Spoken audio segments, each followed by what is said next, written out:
होना चाहिए नहीं होना चाहिए, पहला आप मन बताओ, होना चाहिए कि नहीं होना चाहिए? अगर कि जब तक ऐसा कड़ा कानून भी समाज में नहीं बनी तब तक भी अपन मर्जी से सब चलत रही थे।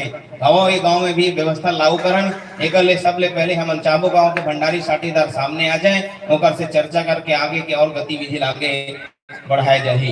तो भंडारी साटीदार पाओ पहले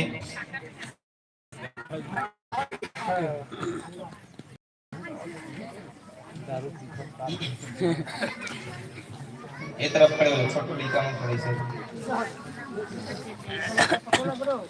हाँ जी, आप मन गांव भंडारी साटीदार हो, अभी वर्तमान में हवा पूरा सामाजिक रूप से इकर चयन करेंगे है और सब आप मना अपन कार्य निभा है ना। तो इस प्रकार से आगे भी निभाना है। अब जो है भंडारी साटीदार तो हवा है, लेकिन और गांव के हमरा 10 से 15 जने और प्रमुख सियान की नियुक्ति करे जाही।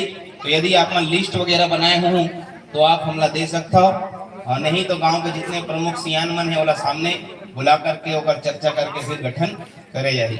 तो आप मन गांव के भंडारी साटीदार हो, तो गांव के प्रमुख के नाम बताओ जिमले मंच में बुलाए जाए।